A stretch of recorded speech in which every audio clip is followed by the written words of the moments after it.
She said, let's just be friends, and broke up with me after 1 year together. I thought she meant it until I stopped treating her like a girlfriend. When I started dating her cousin, the girl who wanted freedom decided she wanted control instead. Just when everything exploded, she looked me straight in the eyes and said, let's just be friends. After a year together, one full of late night talks, weekend trips, and plans that felt permanent, she said it as if it meant nothing. I remember standing there, not angry, not even heartbroken, just numb.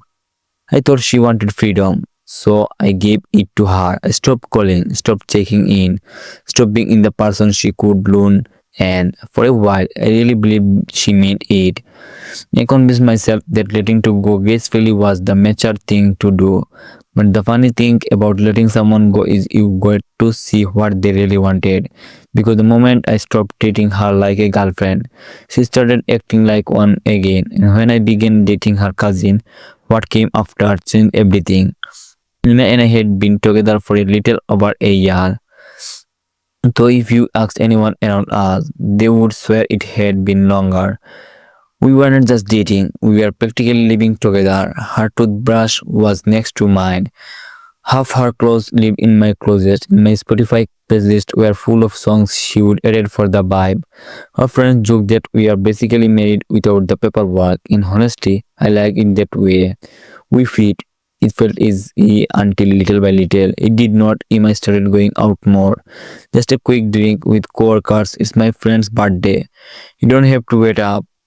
I noticed she began using words like space, freedom, and independence more often, words that did not used to belong in our vocabulary.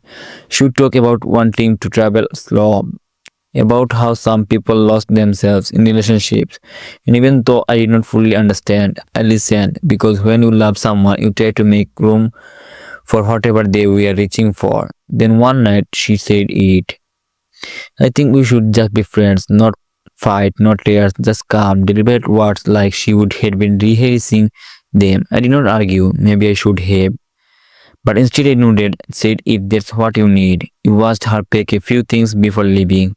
She added softly, I don't want us to stop talking. You're still one of my favorite people. We just don't work as a couple at the time. That sounded natural, kind even. So I told her, sure, we can still be friends. But I had no idea that those words would become the start of something much more complicated. At first, I kept my distance. I did not text good morning. I did not check in when she was out late. I focused on my own life again. Gym work, actual sleep. Even did something small but symbolic. I changed the passwords, Netflix, Spotify, Amazon, all the things we used to share. It was not anymore. We did not need shared accounts. I also stopped lending her my car when she just needed to grab something. Stopped keeping her extra house key in the drawer. Stopped being available 24 or 7. For me, that was the what being friend looked like. Friendly, but without boundaries. For her, though, it was something else entirely. At first, she played it cool. She would send random message like, "Hope work's not killing you," or "Remember this place," with a photo of her coffee. I would reply politely, nothing more. Then one night, it rained hard and she called. Her car broke down. She said she was stranded. For a second, my old instinct kicked in. I reached for my keys, but then I stopped. Did you call roadside assistance? I asked gently. She paused. We're not coming, I said. You said we are just friends. Yeah, we will be okay. She let out this smell, this believing laugh. Wow, okay, then hung up. I stared at my phone afterward, feeling strange, not guilty, not relieved, just aware. Aware that something had shifted. A few days later, she texted again. You don't have to ignore me. You know, just because we are not together does not mean you should act like a stranger. That line stuck in my head because I was not ignoring her. I was simply doing what she asked for, but I started realizing when she said, let's be friends, what she actually meant was, keep treating me like your girlfriend, but without the label. And when I stopped doing that, and when I stopped being her emotional safety net, her tech support, her Uber driver for her 24 or 7 therapies, she did not know how to handle it. Suddenly, she would pop up more often, comments on my post, random calls, even small things like, hey, did you change the Netflix password? I wanted to say yes, Emma, because we are not together anymore. But instead, I just replied, yeah, I did, sorry. After that, the silence between us grew louder, and in that space, something unexpected happened. I started feeling lighter. I was not angry at her. I did not wish her harm. I just realized how much of myself I would be giving away out of habit, not love. But that pace could not last long because when someone used to being at the center of your world, your silence feels like betrayal, and soon Emma would make sure I need it. After the breakup, things were quiet, too quiet for a few weeks. I barely heard from Emma. Then she started showing up again, and not in person but online. A heart emoji on all photo, a comment under random post, then a message. Did not know you liked hiking. You always said you hated it. I smiled a little. It was harmless, but I could feel something behind it. That smile tag she always used when she wanted attention. A few days later, another text, new haircut, looks good, just friendly enough to pass. But the tone, I knew it. It was the same way she used to test my reactions when we were still together. Soft, curious, possessive, but pretending not to be. Then one night, my phone buzzed at midnight. Are you awake? I said. Then replied, yeah, what's up? Nothing. Just could not sleep. Miss talking to you. I stared at the message for a long time. The kind of long that makes the room feel smaller. Then I turned off my phone. The next morning, another text. Guess you are too busy now. I did not reply. That's when it started. The slow, invisible wire. Emma did not want to me back. She just did not want me to move on. Every time I pulled away, she found a way to remind me she was still here. Like, hey, Emma only dropped into conversation like that. At first, I tried to ignore it. Then it got stronger. Mutual friends would mention her. Oh, Emma said she ran into you last weekend, except I had not it. Felt like she was orbiting my life again.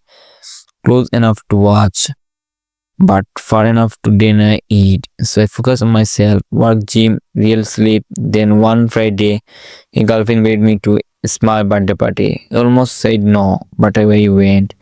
That's where I am met Lily. She had the same calm energy Emma never could hold on to. Soft voice, warm laugh, the kind that did not need to fill every silence.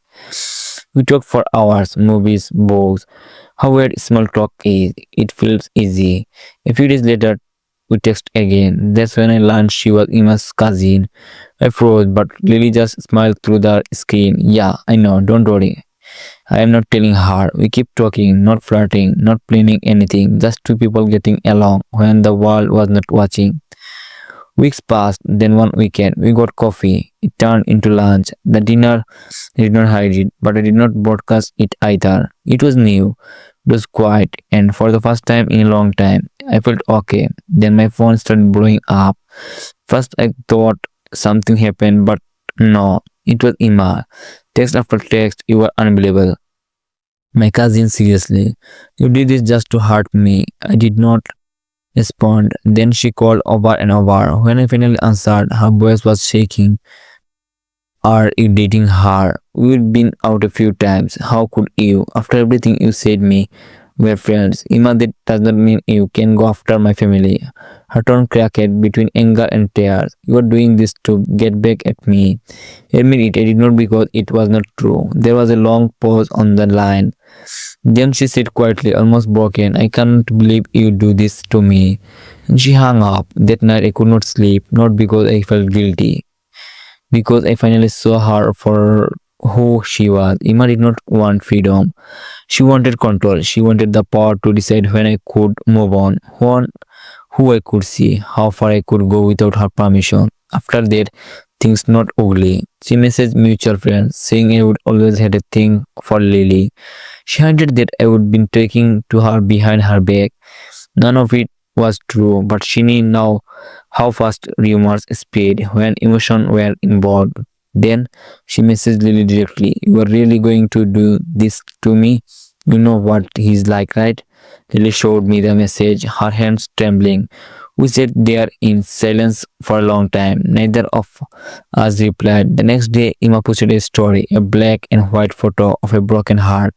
Caption: Some people never change. Mutual friends started asking questions. I did not answer.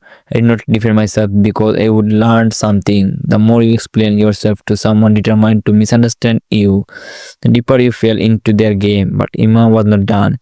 She started showing up in places she knew I would be. The cafe near my coffee, the gym parking lot, once even outside my apartment building, always with the same line. It's just a coincidence, it was not. Deep down she knew I needed that. That's when I stopped responding altogether. No text, no cause, nothing. And in that silence, something shifted again, not in me, but in her. Because for the first time, Emma realized I was not coming back, and that's when everything truly started to fall apart. It's strange how silence can make people louder. When I stopped answering, Emma started making noise in every way she could. Stories, in-depth posts, subtle digs that everyone could see, but no one could name. First, I ignored it. Then one morning, I got a text from a friend. Hey man, Emma posted something about you. You might want to check. I did not want to, but curiosity always wins. There it was, a long caption under a photo of her and some random guy. Something about finally finding someone honest and learning not to settle for people who play games. Almost laughed, almost, because underneath all the performative happiness, I could see it, that bitterness she never knew how to hide. A week passed, then two, and just when I thought the storm had quieted, Lily called me. Her voice was low, uneasy. She showed up. What? He met my apartment. My stomach dropped. What did she want? She said she just wanted to talk, but it did not feel like that. I drove there that night. Emma's car was still parked across the street. When she was saw me, she stepped out like she had been waiting. Really? I said quietly. You are doing this now. She crossed her arms, eyes red. I just needed to understand. She said, how you moved on so fast. How you could just replace me. I did not replace you. I said, you've left, her jaw clenched. I thought we were still just figuring things out. You said you wanted to be free. I did not mean free from you, she snapped. I mean free from the pressure. I laughed softly. You can't ask for the freedom and still demand ownership. Emma, her expression shifted and hurt fast. Then anger. You never cared about me the way I cared about you. You broke up with me. I reminded her. And now you are mad. I listened. She looked away, breathing heavy. Then she said something that stuck with me. You were supposed to wait. It was quiet after that. She kind of silence that burns more than it heals. She left without another word. For a while, things went quiet again, but it did not last. 2 weeks later, Lily called again. This time crying. She told my family I was the reason you two broke up. Emma had twisted that timeline, telling everyone Lily had stolen me. Her aunt, Emma's mom, even called to scold her. It was Charles, and realized Emma was not just hurt. She was rewriting the story to make herself the victim. I decided to end it once and for all. I went to see her. She did not accept it. She opened the door, eyes wide. What do you want to talk? I said. We sat in her living room, same couch we used to fall asleep on watching bad movies. Now it felt like a crime scene. I need you to stop. I said calmly. Stop talking about me, about Lily, about us. She looked away. I'm not doing anything wrong. Yes, you are. I said you are trying to control the story because you lost control of me. Her lip trembled, and for a second, I saw the version of her I used to love. The girl who smiled at the smallest thing, who laughed too loud to nothing. Then she whispered, you make it sound like I'm crazy. I'm not saying that. I said. But you can't keep pretending we are still connected. You ended these. Tears filled her eyes. You were supposed to fight for me. That line it hit different because I realized it in her mind. Breaking up was not about ending things. It was a test, and I had failed it by respecting her words. I stood up. You can't punish people for believing you. She did not reply. Just sat there staring at me like she was watching something break. Not me, but her version of me. I left without looking back. Later that night, Lily texted. She called again.